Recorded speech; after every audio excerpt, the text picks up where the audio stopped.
안녕하세요. 김원준입니다. 환경부, 국립환경원과 미 나사가 합동으로 수행한 대기질 공동조사 결과가 어제 공개됐습니다.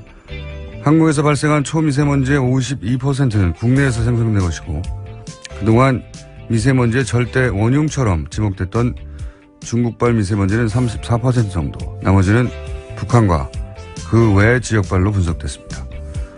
박근혜 정부 초기 발표됐던 미세먼지 종합대책에 의하면 미세먼지 상당 부분은 중국 등 국외에서 유입된다고 설명을 했었죠.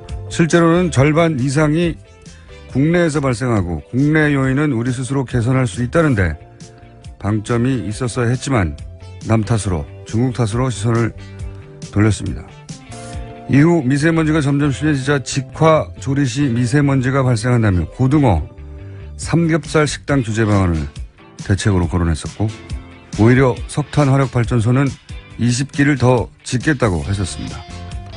먹고 살게만 해주면 그 이상의 요구는 불평불만으로 취급했던 시대가 진작에 끝났음에도 이제는 삶의 질을 말하는 시대가 도래한 지 한참 지났음에도 이명박 박근혜 시대는 그 점을 제대로 이해하지 못했습니다. 사람들이 4대 강과 미세먼지에 왜 그렇게 민감한지, 더 깨끗한 물, 더 깨끗한 공기, 더 깨끗한 환경에서 생활할 권리에 얼마나 더 예민해졌는지 알지 못했죠. 보수 정권은 환경이라는 단어를 운동의 언어로 이해했습니다. 건강하고 쾌적한 환경에서 생활할 권리를 헌법은 진작의 기본권으로 정하고 있었는데 말이죠. 그래서 제가 하고 싶은 말이 그겁니다. 환경도 법대로 합시다. 김원준 생각이었습니다.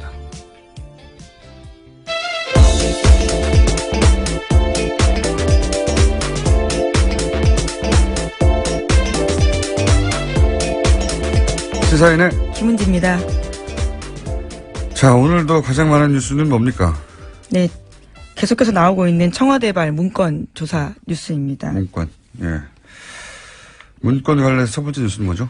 네, 박근혜 정부 청와대가 지난해 총선에서 보수단체를 동원하려 한 사실이 확인됐다고 경향신문이 보도했습니다. 청와대는 이 같은 정황을 담은 문건을 옛 청와대 정무수석실 캐비닛에서 발견해서 검찰에 넘겼다라고 밝혔는데요. 내용을 보면 이렇습니다. 총선을 앞둔 상황에서 보수단체들이 힘을 모아 정부 지원 세력 역할을 충실히 하도록 독려하라는 내용인데요. 지난해 1월 작성된 이 문건에는 자유총연맹, 바르게 살기 운동협의회 등 보수단체 이름이 쓰여 있다고 합니다. 지난 20대 총선 직전에 이런 문건을 만들었다는 거죠. 예.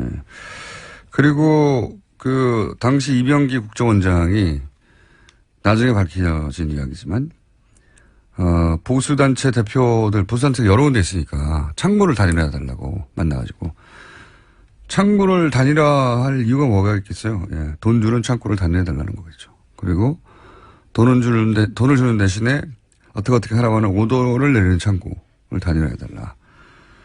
이건 이미 이제 밝혀진 내용이고 사실 보수 정권 하에서 박근혜 정권 하에서 이명박 정권 하에서 이런 단체들을 동원했다는 사실은 누구나 짐작하고 있었죠. 짐작하고 있었지만 물증을. 네, 움직일 수 없는 물증이 네, 나온 거죠.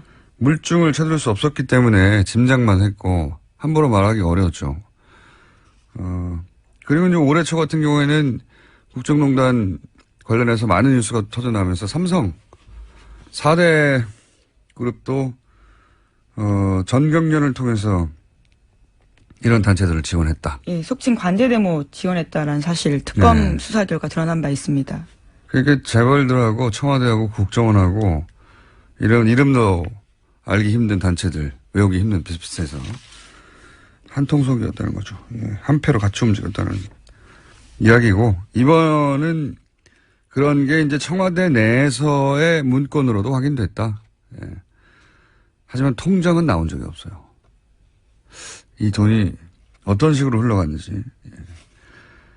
청와대에서도 보수단체를 움직이는 걸 당연하게 생각했고 실제 그런 회의를 했다. 독려하라고 하는 문건이 나왔다고 합니다. 자, 다음 주는요. 네, 그래서 당초 어제까지였던 청와대 문건 전수조사 기간이 늘어났습니다. 청와대 관계자는 어디서 뭐가 더 나올지 몰라서 조사를 이어간다라고 밝혔습니다. 1층부터 사리로 올라가는 방식으로 전수조사하고 있다라는 건데요. 잠겨있는 캐비닛 중에 열쇠가 없는 경우에는 기술자를 동원해서 열어봤다라는 겁니다. 그 정도로 시간이 오래 걸린다는 건데 또 다른 관계자의 말에 따르면 책상 서랍 뒤를 보기 어려운 구조라서 서랍도 뜯어봐야 할 지경이라고 합니다. 그렇군요. 몇천 건 나왔다는데 뭐 더 나올 수도 있겠네요. 예. 뭐가 나올지. 이 소식은 이제 문건에 나온 내용을 구체적으로 발표하게 되면 또 화제가 되겠습니다. 자, 여기까지, 문건 얘기는 여기까지 하고요. 다음 뉴스는요. 문재인 정부가 적폐 청산을 위해서 이른바 최순실 방지법을 제정합니다. 국정기획자문위원회가 어제 밝힌 문재인 정부의 100대 국정과제 중 하나입니다. 올해부터 형사판결 확정 시 최순실 씨가 부정축제한 국내의 재산 환수를 추진하겠다라는 건데요. 관련자들의 재산 환수 관련 법률 제정을 지원하고 검찰의 범죄 수익 환수를 기능을 강화하겠다라고 밝혔습니다. 재산 환수. 예. 뉴스공장에서 쇼미더머니라고 저희가 고정 코너를 미리 만들어두고 있었는데 안원구 대구 전 국세청장 이분이 사비로 일하고 있었어요. 사비로. 예. 지금도 사비로 일하고 있는데. 네, 지금도 독일에서 계속 지금 추적을 하고 계시죠. 독일에 박정희 전 대통령의 비자금이 관리됐을 법한 그렇게 추정되는 그 은행을 찾아갔다고 하더라고요. 예. 거기까지는 알고 있는데 그다음에 어떻게 됐는지 모르겠습니다. 여하간 이제 법으로 만들어진다고 하니까 저희 쇼미더머니도 더 많은 내용이 나올 것 같네요. 특검 때 그런 얘기가 있었죠. 그 최순실 씨 해외 비자금이 수조 원대 페이퍼 컴퍼니가 많다. 근데 이제 진행이 안 됐어요. 수사가 제대로. 우선 국내 재산 정도만 나왔었습니다. 그 당시만 하더라도 2,730억 정도였죠. 네. 시간도 없었고 그때는 이재용 부회장이 계속 구속영장이 기각되면서 특검이 얼마 남지도 않았기 때문에 총력을 다해서 그 사안에 집중하느라 사실 많은 사안들이 있었는데 들여다보지도 못했다고 제대로 하죠. 자, 다음 뉴스는요. 네. 계속해서 검찰이 국정원 정치개입 정황을 담은 문건을 대량으로 확보하고도 이를 수사하지 않고 청와대에 돌려줬다라는 이야기 전해드리고 있는데요. 이와 관련해서 검찰이 공식적으로 이를 인정했습니다. 그리고 현재 반환 경위를 조사하고 있다라고 밝혔는데요. 검찰 관계자에 따르면 디도스 사건 재판과 관련이 없다고 판단해서 청와대에 돌려준 것으로 보인다라는 겁니다. 또 문건이 이관됐기 때문에 현재로서는 자신들도 내용을 알 수 없다라고 밝혔습니다. 이관된 건 이제 인정을 한 것이고, 이건 되는 게 사실이니까요. 예, 인정을 한 것이고, 왜 그때 줬는지는 모른다, 이거죠. 예. 근데 이게 이 문건을 확보한 게 당시 디도스 특검이 있었는데, 디도스 특검 때, 확보한 문건이라는 거죠. 예, 디도스 특검 때, 국정 문건을 확보해 봤더니 거기에 SNS를 어떻게 장악할 건지, 예. 네, 청와대 정무수석실 김모 행정관 자택에서 압수한 청와대 보고 문건이었습니다.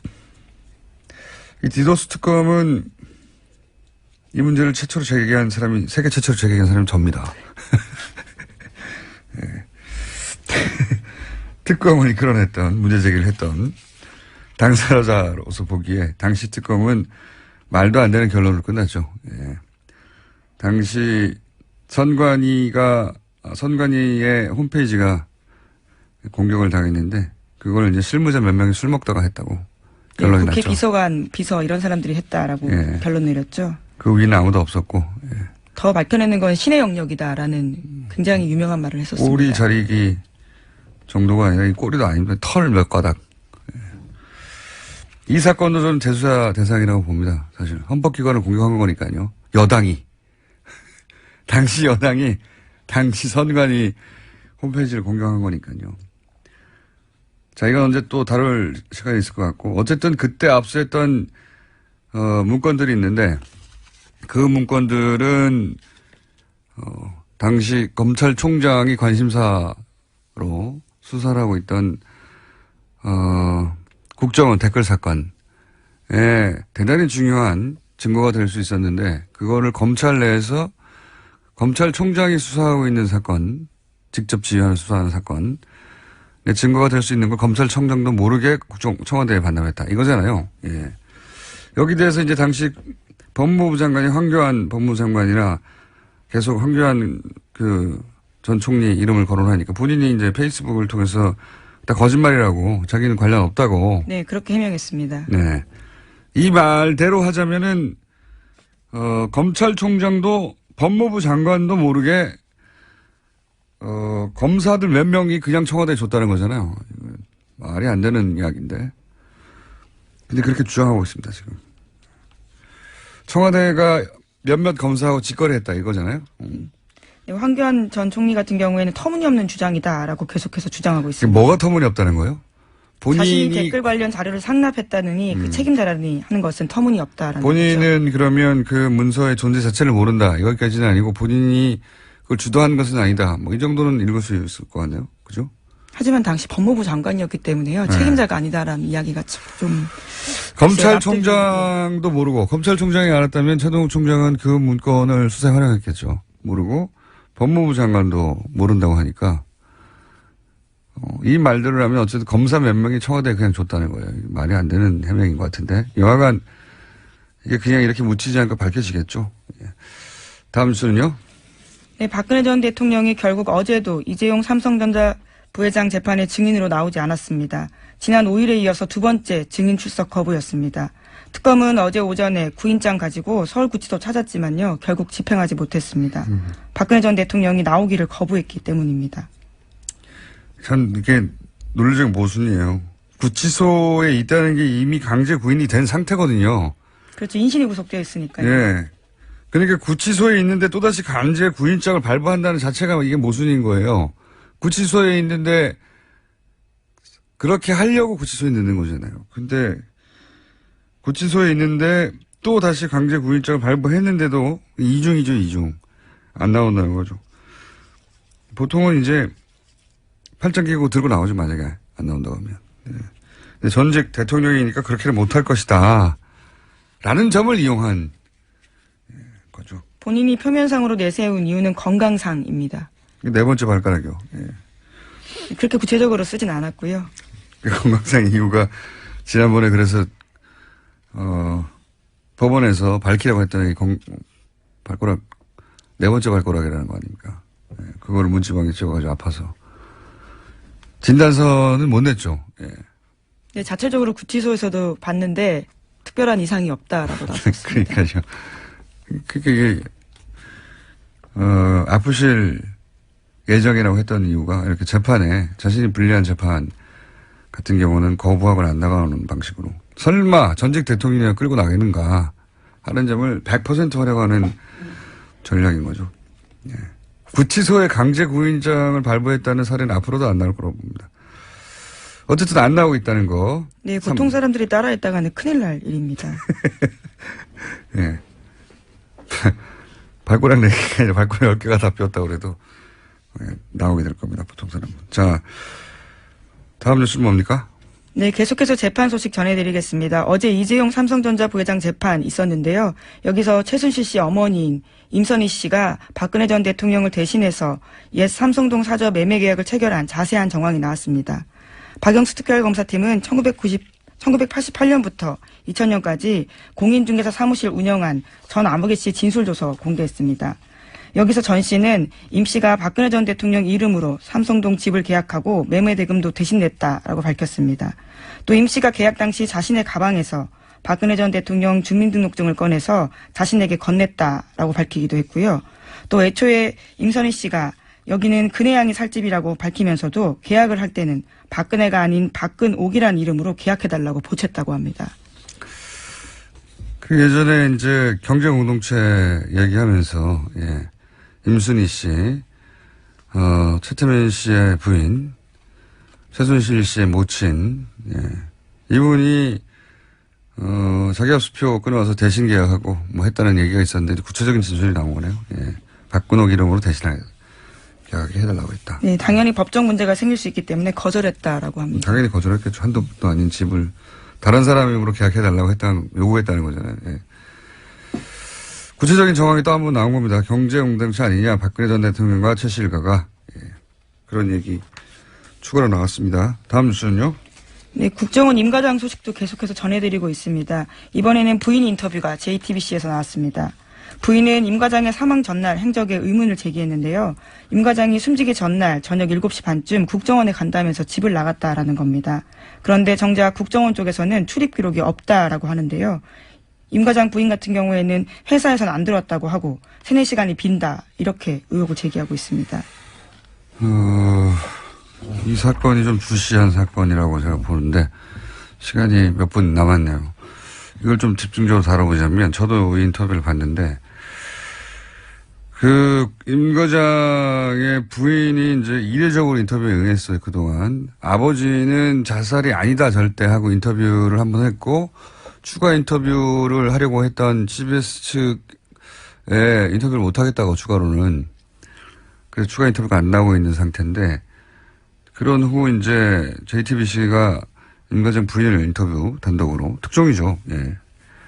했는데 이제 내용을 듣다가 제가 좀 고개가 갸우뚱됐던 부분은 뭐냐면 회사 간다고 했는데 회사를 안 갔다더라. 대단한 의혹 아니거든요. 예. 회사 간다고 했는데 회사 안 갔고 몇 시간 있다가 집에 돌아왔는데 그 사이에 회사 간 줄 알았더니 회사 안 간 거다. 별게 아니에요. 사실은. 의혹처럼 얘기했지만. 여기서 석연치 않다고 한 부분은 당시 사모가 이거 과장으로 승진한 지 얼마 안 되는데 혼자서 최종 책임을 질 수 없는 위치였다. 요 말 정도.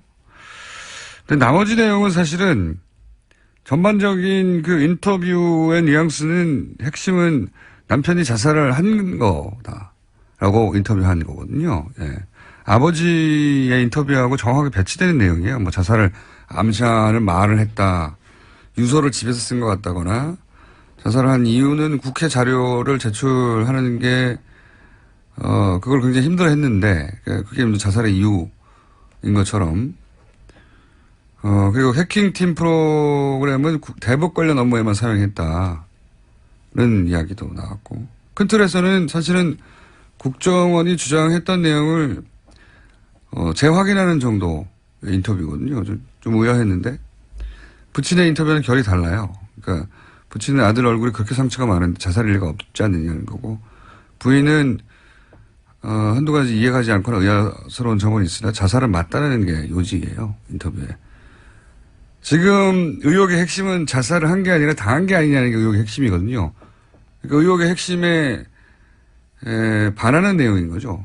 인터뷰 자체로 따지면 부인은 최소한 그렇게 생각하고 있는 것으로. 그러니까 전후 이 인터뷰만 놓고 보자면 아버지는 자살을 한 게 절대 아니라고 한 거고 부인은 며칠 후에 그렇게 말하지는 않았지만 그 곳곳에 대화 중에는 자살을 한 게 맞는 것이라고 본인은 알고 있다라고 직접 말하지는 않았지만 그렇게 이해되는 대목들로 점철돼 있어요. 이 사건은 굉장히 이상한 사건인데 한두 가지만 대표적으로 이상한 점을 짚어두고 또 나올 것 같으니까 보자면 한두 가지만 얘기해보자면 부인이 이제 최초 신고부터 이상하거든요. 부인이 집 앞 100여 미터 지점에 경찰서가 있어요. 집 앞에 위치가. 근데 실제 신고는 5km 떨어진 파출소에 가서 하거든요. 운전을 해서 직접 방문해서. 생각해 보시면 남편이 실종됐다고 생각하는 순간 가장 먼저 할 일은 운전을 해서 5km 떨어진 경찰서를 갈 게 아니라 방문해서 또 전화하면 됩니다. 그렇죠? 112에 신고해서. 그리고 직접 가고 싶었다면 답답해서 집 앞에 있는 경찰서로 가면 되죠. 더 이상한 건 그렇게 신고를 하고 나서 6분 후에 취소합니다. 6분 후에 취소할 거를 5km를 달려가서 경찰서 신고한다는 것도 이상하죠. 파출소 가서. 그리고 1시간쯤 후에 신고가 취소되지 않았다는 걸 어떻게 알았는지 알 수가 없죠. 신고가 취소되지 않았다는 걸 확인하고 경찰서에 취소를 하라고 합니다. 실종 신고가 왜 취소되지 않았냐고 취소하라고. 그리고 15분쯤 후에 다시 신고를 합니다. 실종 신고를. 이 전 과정이 대단히 이상해요. 예.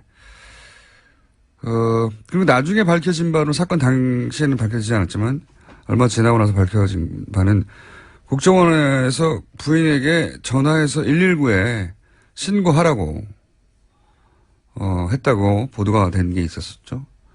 119를 지정했어요. 그러니까 이제 미스터리가 약간 풀리는 것은 소방서를 간 겁니다. 차를 운전해가지고. 그런데 소방서에 갔더니 소방서는 실종 신고는 경찰에 하라고 그래서 그 옆에 있던 파출소에 신고하게 된 겁니다. 112가 된 거죠, 이번에는. 그런데 이걸 6분 후에 취소합니다. 그러니까 국정원에서는 119에 신고하라고 했는데 부인은 소방서에 갔다가 실종됐으면 당연히 경찰서로 하라고 그 옆에 있었대요, 바로. 마침. 동백파출소가. 했더니, 그렇게 하라고 했더니 경찰에 가서 했더니 취소를 6분 후에 한 건데, 아마도 추정되기로는 국정원에서 경찰 신고는 취소하라고 한 게 아닌가.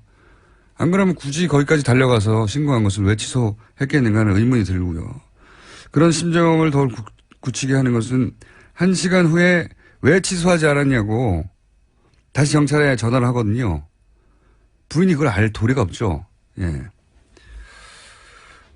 근데 이제 112 신고를 하면 경찰 단말이 뜬다고 해요. 신고가. 예. 그래서 해당 지역에서 무조건 출동을 해야 되는데 그 단말을 부인은 볼 수 없지만 국정원은 볼 수 있었을 테니까. 그래서 왜 취소하지 않았냐고. 이 과정 전체가 보면 경찰이 현장에 먼저 도착하지 않았어야 하는 상황이 아니었는가. 굳이 국정원이 남편이 회사에 출근하지 않으니 빨리 실종신고를 119에 하라고 했단 말이죠. 112가 아니라. 그리고 112에 신고된 건 취소를 하라고 2번이나 나오고. 예. 그러니까 경찰이 먼저 현장에 도착하면 경찰만의 프로세스가 있잖아요. 예. 사인 판명하기 위해서 부검도 해야 되고 이런 프로세스가 쭉 있으니 반면에 소방서는 현장에 도착해서 생사를 확인하면 일이 끝나는 거거든요. 사실은 사망하기 전에 위독하거나 뭐 어떤 생명 위협하면 구출하는 거죠, 보통은. 근데 사망하면 소방서가 할 일은 끝나요. 그래서가 아니겠는가 하는 의혹이 하나 있는 거고요. 예. 한 가지만 더 얘기하자면, 나중에 국회 정보위에서 이 사건에 대해서, 국회에서 질의할 때 나왔던 아주 작게 보도되고 지나가 버렸는데, 당시. 2년 전 기사를 찾아보면 나올 겁니다, 아마. 국정원 직원들이 보유한 휴대폰에는 국정원이 휴대 위치 추적 장치를 깔고 있다. 이를 통해서 임 과장을 찾았다, 국정원은. 왜냐하면 국정원이 너무 신속하게 도착을 해가지고, 그걸 이제 국회 정보에서 질의를 했던 거 봐요. 예. 처음에는 수사 당국에 실종 신고를 해서 소방서에서 위치를 찾았다고 이렇게 알려졌었단 말이죠. 이게 무슨 얘기냐면 국정원은 부인에게 신고하라고 시킬 필요가 없었어요, 애초부터. 국정원 직원의 휴대폰에는 위치 추적 장치가 있어서 국정원은 그 직원이 어디인지 처음부터 임과정이 어디인지 알고 있었다는 거예요. 부인한테 찾으라고 전화할 필요가 없는 겁니다. 소방서에 신고하라고. 예. 자기들 그냥 찾아가면 되는 거거든요. 처음부터 끝까지. 그러니까 처음부터 끝까지 임과장의 위치를 알고 있었는데도 불구하고 부인에게 전화를 굳이 해서 119에 신고해라, 112는 취소해라 할 이유가 뭐가 있었냐. 이 전체가 다 일종의 쇼 아니냐. 신고 과정과 이런 자체는. 그렇게 이 외에도 의문이 참 많은데, 예. 가장 처음에 일어나는 의문점, 신고 과정, 그것만 얘기해도 이상하죠. 예. 이상한데 어쨌든 지금 한 일주일 상간으로 부친은 자살이 아니라고 부인은 자살이 맞는 거라는 인터뷰를 한 셈이 된 겁니다. 네. 관심 사안이라 좀 여기가 길었네요. 이렇게만 나오면은 이 인터뷰가 어떤 의미가 있는지 정확하게 전달이 안 될 것 같아서 좀 해설이 길었습니다. 자, 여기까지 할까요? 네. 시사인의 김은지였습니다. 감사합니다. 네. 다음에 문제 제가 뭐 이제 제가 소개하기 전에 말씀을 시작해 버리셨네요. 네. 국민의당 천정배 의원 스튜디오에 나와 계십니다. 안녕하십니까. 네. 네. 안녕하세요. 천정배입니다. 의원님 보통 이제 소개를 하고 나서 얘기를 하시는 거군요. 아, 그래요. 시작 안 된 줄 알았습니다. 아직. 마이크가 들어온 줄 모르시고. 예. 자, 천정배 의원님 오랜만에 뵙습니다. 네. 제가 장관일 때 처음 뵀으니까 십몇 년 됐는데, 그죠? 예, 그건 10년도 넘었을 거예요. 그때는 장관으로 굉장히 잘 나가실 때고요. 그리고 낙선하고 나서도 뵌 것 같고, 예. 그때는, 예.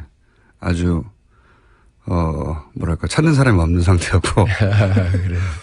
그랬죠. 찾아갈 때는 많았죠, 그래도. 예. 자, 오늘 스튜디오 직접 나오셨는데, 나오신 이유는, 저희가 모신 이유는 이제 당대표에 출마하시는 거죠? 예, 뭐 결심은 오래전부터 굳혔습니다. 얼마나 오래전부터 굳히셨습니까? 이제 대선이 끝나고 이제 당이 매우 어려워졌잖아요. 그래서 네. 이걸 제가 나서서 당을 책임지고 당을 지키고 살려야 되겠다 이런 생각을 하게 됐습니다. 그 대선 대선 이전에 대선이 한참 진행됐을 때 그 기간 동안에는 이 당이 내가 생각한 것과 국민의당이 좀 다르게 간다 생각하신 적은 없어요? 대선 이전에?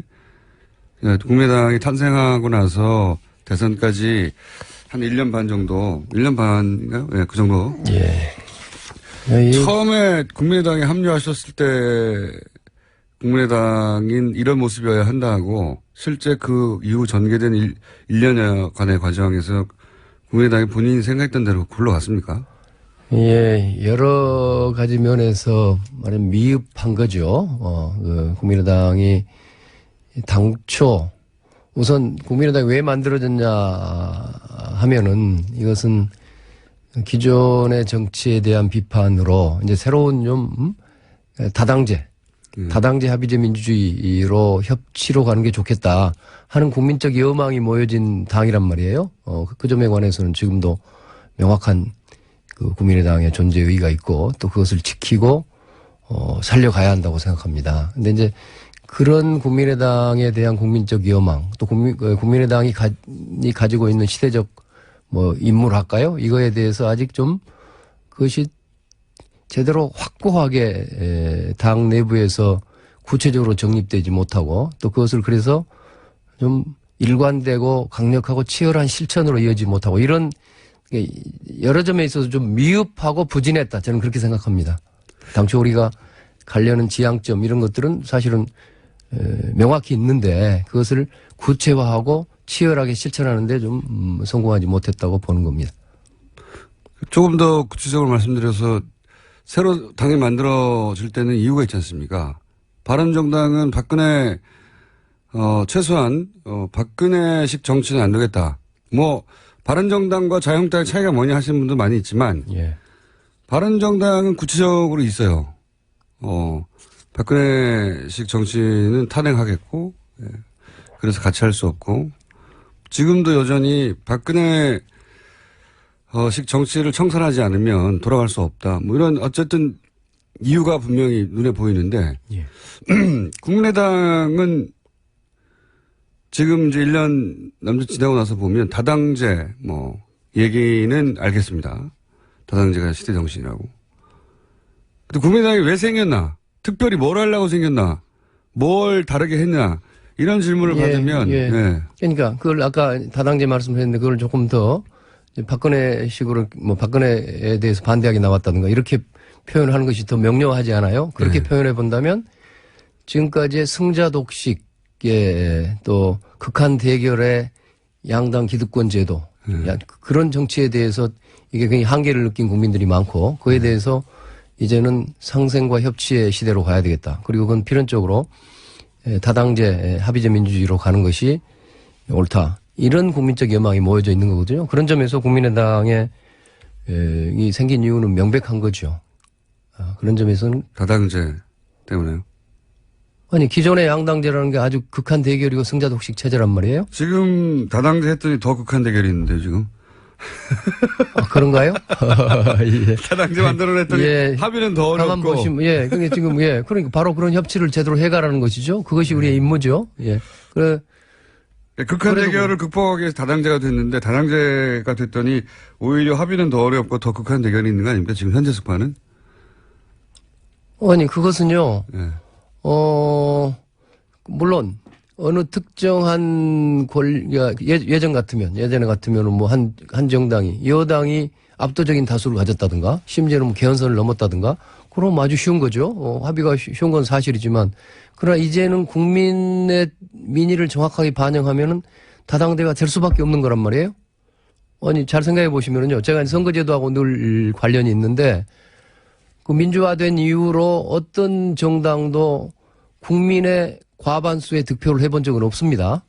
그러니까, 지난 이명박 대통령 취임 직후에 이루어졌던 18대 대선인가요? 그때, 총선인가요? 그때 이명박 정부가 과반수 그 당시 새누리당이었나? 뭐 당일이 하도 뭐 한나라당이었나? 하여튼 그 당이 이 152석을 얻어서 단독 과반수를 이뤘는데 그때 얻은 득표율은 42% 정도로 기억이 돼요. 그리고 저희가 열린우리당을 할 때, 열린우리당을 할 때는 그때 역시 우리도 152석의 단독 과반수 의석을 얻었는데 2004년 총선이죠. 그때 우리가 실제 득표한 표는 국민들로부터 얻은 표는 38%대에 불과했어요. 지금 뭐 다당제가 이게 뭐 더 답답하냐 할 수가 있는지 몰라도 사실은 국민의 민의를 정확하게 대변한다면 다당제가 될 수밖에 없는 구조를 가지고 있죠.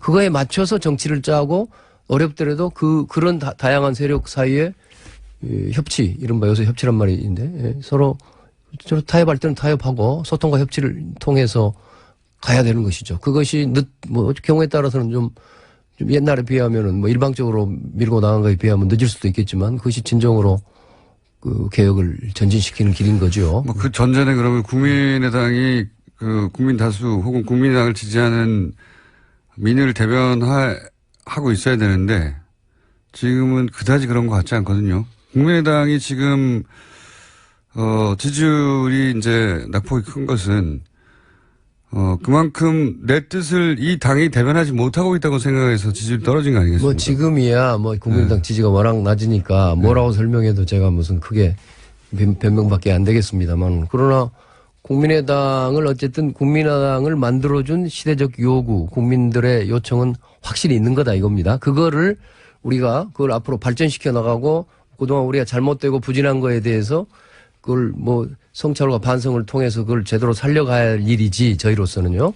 그지 뭐 국민의당이 그래서 뭐 아까 이거 뭐 국민의당을 지지 안 하고 지금 반대 많이 하시는 분들이야 쟤들 좀 없어졌으면 좋겠다 이렇게 생각하실 수도 있는데 뭐 그러실 수 있는 것도 우리가 그런 꾸지람도 그런 욕도 받아가면서 우리가 감수하면서 어떻게 우리를 발전시키고 당초 우리에게 부여된 임무에 대해서 충실하게 하느냐 이것이 현재 우리가 당면 과제고 과제라고 봅니다. 본인이 그 역할을 제일 잘할 것 같다. 뭐 그렇습니다. 저희 국민의당을 만드는데도 정동영 의원이나 김한길 전 의원, 뭐 문명호 전 의원 같은 경우에는 왜 안 되죠? 뭐 안 된다고 할 거야 있겠습니까만은 다 저하고도 뭐 가깝고 훌륭한 분들이지만 훌륭한 분들이면 그분들이 하면 되잖아요. 예, 우선은 뭐 그분들이 하신다고 뭐가 잘못된 건 아니겠죠. 그러나 우선은 국민의당이라는 뭐 묘목이라 할까요? 이 나무를 그래도 심고 물 주고 키우고 하는데 뭐 제가 제일 앞장섰고 또 그래서 제가 그에 대한 책임감도 크고 공동대표셨죠 처음에. 그렇습니다. 예. 공동대표기도 하고요. 그래서 그런 점에서 우선 애당심이랄까 지금 뭐 당이 굉장히 어려운데요. 이 당을 다시 튼튼하게 뿌리 내리고 발전시켜야 되겠다. 잘 자라게 해야 되겠다. 공동대표였다는 점 말고는 혹시 본인이 다른 후보들보다 나은 점이 있으십니까? 그거를 어필해야지. 결국은 이 국민투표도 있는 거죠, 그죠? 국민 여론조사 같은 것도. 확정은 안 됐겠지만 아직은 당연히 다들 그렇게 하니까 다른 당들도.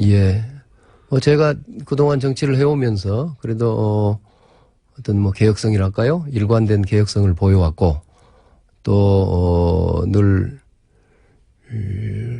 국민의당을 만드는 과정에서도 그랬습니다만은 제 자신의 뭐랄까요?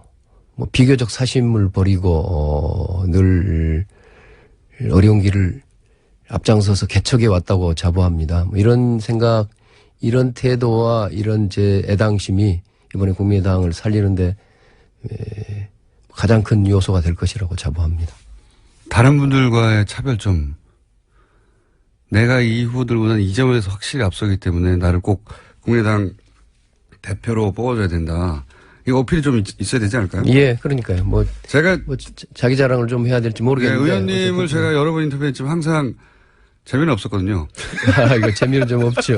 그래서 우선은 좀 재미를 찾아보려고, 예. 제가 질문을 계속 반복하고 있는 이유는 이런 질문에 이렇게 머리에 확 들어오는 답변을 하나 정도는 해주셔야 될 것 같아서 자꾸. 예. 그래야지 기사 제목도 나오고 할 텐데. 예, 제가 하여튼 뭐 개혁성에 있어서는 뭐 남한테 주고 싶은 개혁성. 생각이 없고요. 예. 예. 또 뭐 늘 위기 때마다 저 자신을 버리고 치열하게 돌파해야 되겠다 하는 그런 생각을 늘 가지고 있고요. 또 그걸 뭐 남이 보기에는 많이 부족할지도 모르지만 저로서는 치열하게 늘 정치를 해왔고 또 무엇보다도 지금 우리 당은 사실은 좀 좋게 말하면 다양성을 갖춘 집단이고 나쁘게 말하면 굉장히 이질적인 집단인 거 아닙니까? 이질적인 집단이라 하면 어떻게 섞여 있는 겁니까? 아니 무슨 크게 보더라도 예. 저야 이제 골수 DJ 쪽에 예. 서 있는 사람인데 우리 당에 사실은 새누리당을 예. 했던 분들도 상당수가 많이 있습니다. 네. 이제 그런 이제 세력들이 모여 있는데 왜 그렇게까지 했었어야 할까요? 아니 국민의당에 그것은요. 출범할 때. 아니 그것은 뭐 새누리당이라고 해서 무조건 무조건 나쁘다. 뭐 예전에 저도 그런 생각을 가진 적도 좀 있었습니다. 그런 쪽으로 반드시 그런 건 아니고요. 새누리당 뭐 박근혜 대통령이라든가 새누리당의 그 주류가 끌고 가는 거에 대해서는 저는 절대적으로 반대한 사람이지만 그 안에 그런 대로 그래도 여러 가지 그 세력 중에도 거기 속했던 사람 중에도 대체로 뭐 중도 보수로서 합리적이다 하는 그런 태도를 가진 분들이 꽤 있죠. 당의 덩치를 키우려고 하다 보니까 그렇게 된 거예요. 아니 뭐 여러 가지 측면이 있죠. 당 만들어 보면 뭐 그동안 우리나라 정당이 모든 정당들이 극우부터 극좌까지 다 합쳐져 있고 뭐 그런 것들은 얼마나 있는데요. 뭐 제가 그런 뭐 좀 사소한 가지를 좀 치고 말한다 그러면 좀 줄기를 본다면 그래도 또 매우 합리적이고 보수적이지만 합리적이고 성찰적이고 건전하다 이런 사람들이 있어요. 그런 건전한 중도 보수 이런 사람들이 같이 섞여 있죠. 근데 이 세력들이 지금 한 1년 반쯤 됐는데 내부에 뭐 소통이라는 게 많이 부족해요. 많이 부족하고 서로 같이 안 놉니까? 놀이와 같이 노는데 어쨌든 좀 부족해요. 이게 부족해서 예를 들어서 처음으로 재밌었어요. 예. 이게 말이에요. 사실은 제가 늘 뭐 수십 년 전의 일인데 어떤 일본의 변호사를 만났어요. 근데 이분이 첫 만남인데 앞으로 우리 싸울 수도 있는 친구가 됩시다. 이렇게 말을 하더라고요. 제가 이 수십 년 동안 이게 잊지 않고 있는 말입니다. 아, 그렇구나. 친구라는 것은 사실은 싸울 수 있어야 되잖아요. 예. 그 친구가 그냥 좋게 서로 눈치나 보고 있으면 그런데 집단이 섞여 그렇습니다. 있어서 우리 집단이 섞여 있어서 이제 뭐 겉으로는 사람들이 정말 선량한 사람들이 많고 너무 양순해요. 우리 당의 국회의원들도 보면요. 그래서 이렇게 서로 이렇게 인간적으로는 친밀하게 잘 지내지만 정작 정치라는 것이 그 안에 서로 생각이 다른 사람들이 치열하게 뭐 경우에 따라서 얼굴 붉히면서 논쟁도 하고 뭐 좀 거의 심해지면은 좀 뭐 욕도 하고 정말 싸워가면서 충분한 소통을 통해서 서로 아까 다양한 의견을 잘 조정해야 되고 그 조정이 되면 그걸 가지고 좀 일관되고 일사불란하게 실천도 해야 되고 뭐 이런 것들이 우리한테 사실은 부족하죠. 네. 인간적으로는 친하게 지낼 수 그것을 있지만 제가 좀 잘할 수 있다 이렇게 생각하죠. 어떤 부분은 토론을요? 아니면 싸우면서 친구가 되는 거예요? 소통, 그렇습니다. 소통하고 조금 뭐랄까요. 당 활발한 소통 또 경우에 따른 타협을 통해서 그리고 그걸 일관성 있게 실천해야 된다. 뭐 더 좋은 말을 있는지 모르겠습니다만은. 하신 말씀 대부분은 좀 귀에 잘 안 들어오고 그중에 귀에 쏙 박힌 부분은 놀기는 잘 놀죠, 같이. 이건 쏙 들어왔습니다만. 이 국민의당이 이제 지지율이 빠진 이유 중에 몇 가지가 있습니다만 대선을 지면 원래 좀 처지게 되고 그런 점도 있고 그렇지만 그 이후에 이제 빠질 수 없는 게 이 증거조작 사건이잖아요. 예. 지금 현재 국민의당 대응이 잘 되고 있는 겁니까? 국민의당의 대응을 한마디로 하자면 일개 당원에게 우리가 속았다. 단독 범행일 뿐이다. 당의 책임은 제대로 검증하지 못한 정도는 있지만 우리도 속았을 뿐이다. 이게 사람들한테 제대로 설득이 안 되거든요. 예, 이제 뭐 현재 진행 중인 사건이죠. 더구나 네. 이제 검찰 수사가 뭐 한참 진행 중에 있어서 이런 사건에 대해서 제가 말씀드리는 매우 조심스럽습니다. 법무부 장관을 하신 분으로서. 아니고 네. 뭐 정치인으로서도 그렇고 이게 네. 뭐 또 말하자면 당사자인 측면도 있잖아요. 우리 당에서 일어난 일이고 예. 그런데 이걸 좀 두 가지로 구분해 봐야 될 것 같아요. 하나는 정치적, 도덕적 측면이 있고, 네. 그거야 뭐 우리가 뭐 입이 100개라도 할 말이 없죠. 무조건 국민들한테 사과해야 될 일이고 우리가 잘못한 일입니다. 근데 이제 또 하나는 이제 법적 측면이 있단 말이에요. 그러면 뭐 국민의당에 뭐 근데 그 당시에 지도부가 그럼 거기에 무슨 그 사건의 가치 공범이라든가 그걸 뭐 은폐하기 위해서 무슨 범죄를 했다든가 그래서 현실적으로 실정법에 따라서 뭐 징역을 몇 년 살아야 한다든가 이런 문제와는 좀 차원이 다르다고 생각합니다. 법적인 문제와 정치 문제는 다른데. 그렇습니다. 예. 법적으로는 단독 범행이다. 뭐 국민들께서요. 아니 단독 범행이라고 제가 뭐 그것은 그렇게 성급하게 말할 일은 아니지만 그 지난번에 이제 그 우리 당의 진상조사 단장인가 위원장인가 하는 이제 김관영 의원이 그 진상조사 결과를 발표했어요. 그래서 그 내용을 제가 미리 알지는 못했는데 그 발표장으로 가는 동안에 제가 거기서 잠깐 이렇게 붙들고 세우고 이렇게 이야기를 했어요. 누구죠? 이유미 씨. 예, 이유미 씨 단독 범행이라고 단독 범행이 아니라고 볼 만한 증거를 아직 찾지 못했다. 이렇게 발표해라, 제가. 예. 농담 비슷하게 얘기한 거기도 하지만, 예. 그런 거지요. 지금 그러니까 당의 입장에서는 아무래도 아까 상당히 방어적인 상태에 있는데 굉장히 심각한 위기 상황에 있는데, 이게 잘못하면 우리가 져야 할 책임 이상으로 아까, 억울하게 죄인으로 몰려서 아까 법적 책임을 이야기하는 겁니다. 그래서 이거 가는 거 아니냐 하는 그런 방어적 심리가 있습니다. 있겠죠. 예. 이런 거에 대해서는 우선 좀 국민들이 뭐 조금 그 점은 이해해 주셨으면 하는 생각을 좀 갖고 그게 있고요. 국민들한테 이해가 잘 안 되는 거예요. 그러니까 잘못했습니다. 그런데라고 항상 이어지니까 일단 잘못했습니다가 충분히 이제 느껴진 다음에 좀 이따 그런데 하면 되는데. 그래서 이제 뭐 정치적으로 그런데밖에 안 들리거든요. 예, 정치적으로 그걸 잘 그걸 과연 더 지혜롭게 했어야 한다 뭐 이런 등등의 이야기는 할 수 있겠습니다. 그러나 여하튼 지금 계속되고 있는 사건이어서 제가 뭐 너무 감나라 변하라 이야기하기는 조금 아직은 부적절하다고 생각합니다. 의원님의 답변 스타일이 너무 길기 때문에 제가 단답으로 여쭤볼게요. 안철수 전 대표는 다음 대선에 출마해야 됩니까? 그건 앞으로 뭐 그분 자신이 하기에 나름이겠죠. 그러니까 그걸 평가하시고 그건 본인이 결정하겠지만 평가를 하실 수 있잖아요. 반성과 성찰의 시간을 갖겠다고 하신 것 같아요. 네. 예. 그 반성과 성찰이 제대로 되면은 재기해서 다음 대통령이 될 수도 있고요. 네. 예. 그 부분에 대해서 이제 성과를 그만한 능력과 자질이 된다. 다음 대선에 출마할 만큼의. 저는 뭐 안철수 대표가 갖고 있는 기본적인 장점은 따르죠. 그래서 다음 대통령에 나올 만한 능력과 자질이 여전히 된다고 생각하신다. 뭐 기본적으로는 안철수 본인은 대선에 출마할 생각 없어요? 뭐 저는 이번에도 좀 나가보려고 하다가 도저히 안 돼서 미리 포기했습니다. 예. 본인이 당대표가 되든 안 되든 혹시 민주당과 합당할 가능성은 없습니까? 전혀? 앞으로라도? 없습니다. 뭐 제로입니까? 예, 전혀 없습니다. 예. 본인이 당대표가 되면 정말로 제로가 될 것이고 다른 당대표가 돼서 하자고 그러면 어떡합니까? 그래도 그건 불가능한 일입니다. 당대표 한 사람이 당의 운명을 마음대로 결정할 수 있나요? 말도 안 되는 얘기죠.